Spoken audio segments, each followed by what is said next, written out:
অনুভূতিটা হলো এর আগের দিন 10.5 ঘন্টা প্লাস 11 ঘন্টার মতো দাঁড়ায় থেকেও তেল পাই নাই। বাংলাদেশে এখন চলছে তেল সংকট, আর এই সংকটময় অবস্থানে পাম্পের সামনে লেগে আছে কয়েক কিলোমিটার পর্যন্ত ভিড়। এই সংকটময় পরিস্থিতিতে পাম্পে গিয়ে তেল কিনবো এবং এই তেলটি কোনো র্যান্ডম পাবলিকের কাছে বিক্রি করার চেষ্টা করব। আর এটা কি পসিবল, আর এতে কত টাকা লাভ হয় এই ভিডিওতে দেখতে পারবেন। তো লেটস গো।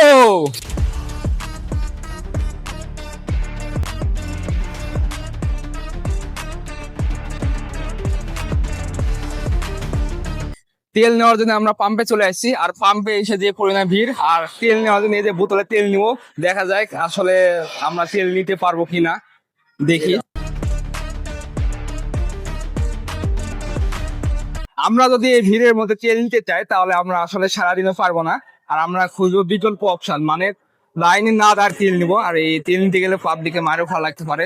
তো গাইস, আপনি আমাদের সঙ্গে থাকুন, দেখি আমরা আসলে তেল নিতে পারবো কিনা। ও ভিউয়ার্স, আসলে আমরা কি আসলে তেল নিতে পারবো কিনা, এই যে চ্যালেঞ্জটা নিয়েছি, দেখতেছেন যে পরিমাণে ভিড়। তো তারপর আপনাদের চ্যালেঞ্জ নিয়েছি যেহেতু, সেজন্য আমরা ভিডিও বানাবো। তো আমাদের সঙ্গে থাকুন, ভিডিও লাস্ট পর্যন্ত দেখবেন। পাম্পের ভিতরে প্রবেশ করতে পুলিশ মামা ডেকে বললে এখানে ভিডিও বানানো নিষেধ আছে। ভিতরে ম্যাজিস্ট্রেট বসে আছে, ওনার কাছ থেকে পারমিশন নিয়ে এসে ভিডিও বানাতে হবে।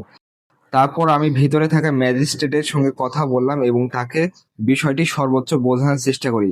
তারপরও ভিডিও বানানোর অনুমতি দেয় নাই এবং পাম্প ম্যানেজারের সঙ্গে কথা বলে তেল দিতেও রাজি হয় নাই। সেজন্য বাধ্য হয়ে সেখান থেকে ঘুরে আসতে হয়েছে। তো এখন পাম্পের সামনে সিরিয়ালে থাকা সাধারণ জনগণের সঙ্গে কথা বলবো এবং তাদের সাথে মত বিনিময় করব। আচ্ছা ভাই, আপনি এই যে তেল নেওয়ার জন্য আপনি লাইনে এসে কতক্ষণ ধরে দাঁড়িয়ে আছেন? আমি সকাল 10টার সময় দাঁড়াইছি, 1টা 5 মিনিটে তেল পাইলাম। প্রায় 200 গাড়ির পিছনে। অনেক তো ভাই ভিড়। আচ্ছা, আপনার অন্যান্য দিনের তুলনায় আজকে কেমন কি ভিড়? আজকে অন্যান্য দিনের তুলনায় আজকে ভিড় কম। এর আগের দিন 10.5 ঘন্টা প্লাস 11 ঘন্টার মতো দাঁড়ায় থেকেও তেল পাই নাই। তাহলে তো অনেক সময় ভাই। জি, আর এখানে তেল কিভাবে দিচ্ছে তো? এখানে 500 টাকার তেল দিচ্ছে, 500 বেশি দিচ্ছে না। আর এখানে শুধু যারা গাড়ি নিয়ে আসছে শুধু তাদেরকে, না কোনো অন্যভাবে যদি কোনো বোতল বা আদার? না, এখানে গাড়িতেই দিচ্ছে, অন্যভাবে দেয় নাই। বাট আর তেল, কিছু কিছু লোক আছে ওখানে ঢুকতেছে। আর তেল নেওয়ার জন্য আসলে কি কাগজপাতি? হ্যাঁ, গাড়ির বৈধ কাগজপত্র, ড্রাইভিং লাইসেন্স, হেলমেট আর রেজিস্ট্রেশন কার্ড, এইসব দিলে আপনি তেল দিয়ে দিচ্ছেন? হ্যাঁ, এগুলো থাকলে তেল দিচ্ছে যাচাই করে। আর এখানে আসলে আপনার তেলের দাম কেমন রাখতেছে একটু বলবেন? তেলের দাম যেটা সেটা রাখতেছে। সেটা রাখছে না? জি, আসলে শুনতেছি যে হলো তেলের দাম বেশি রাখছে, এটা কি আসলে পাম্পে রাখতেছে না আসলে বাইরে? না, পাম্পে তেলের দাম বেশি রাখতেছে। পাম্পে যেটা সরকার রেট রাখছে ওই রেটই রাখছে। সেটাই না? জি, সরকারও বলছে, হ্যাঁ। সবাই বলছে তেল আছে প্রত্যেকটা। আপনার বাড়িতে দেখবেন যে আপনার যেটা খাবার চাল, এটা কিন্তু অল টাইম 15 দিনে 10 দিনের মজুত থাকে। দেশটাও তো আমাদের এরকম। এখন দেখা যাচ্ছে তেলের ওপর পুরো অর্থনীতিটা ডিপেন্ড করতেছে, এটা তো আপনি বিশ্বাস করেন। হ্যাঁ। কারেন্ট থেকে শুরু করে A to Z সব তেলের উপর নির্ভর করতেছে।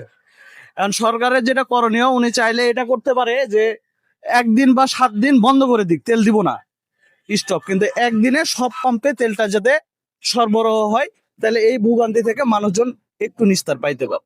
কিন্তু দেখা যাচ্ছে যে আপনি এই যে বললেন যে হলো একটা 7 দিন অফ করে দিত, তো দেখা যাচ্ছে 7 দিন বা 2 দিন, এটা 7 দিনের জন্য মানে সব পাম্পে আসতেছে তো, কিন্তু যখন হচ্ছে যে এ পাম্পে দিচ্ছে ওই পাম্পে দিচ্ছে না, দিচ্ছে না, তখন লাইনটা দীর্ঘ হচ্ছে না। আপনি এই সিটির মধ্যে কয়টা পাম্প আছে আপনি দেখেন। হ্যাঁ, অনেকগুলো পাম্প আছে। আর সব গাড়িতে তো কিছু না হলেও তেল আছে। জি, যারা এখানে আপনি দেখেন যে সবাই চাকরিজীবী, সবাই কোনো না কোনো কর্মে ব্যস্ত ব্যস্ত আছে, কোম্পানির লোক, মার্কেটিং করে, ইনারাই আছে।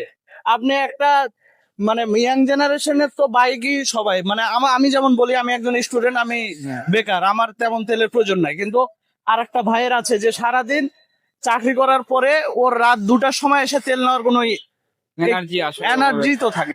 অনুভূতিটা হলো যে এই তেলের লাইন, যে দীর্ঘ লাইন, এই যে লাইনের সংগ্রহ না হলে আমাদের সমস্যা। মনে করেন আমাদের এই যে আমি যে রং মিস্ত্রির কাজ করি, আমার মনে করেন 4-5টা সাইড চলছে, রিক্সা তো 4-5টা সাইডে যাওয়া সম্ভব না, অনেক দূরে দূরে। একটা মনে করেন সিটি শেষ সীমা নাই, এই যে তেলের লাইন দাঁড়িয়ে আছি, এখন তেলের লাইনের জন্য আমার কাজ হচ্ছে না।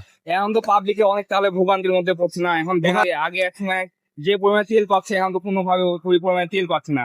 দেখা যাচ্ছে পাম্পে তেল নেওয়ার জন্য আগে রাত থেকে আসে সিরিয়াল দেওয়া দিচ্ছে। এইসব বিষয় আসলে কি বলবেন আপনি?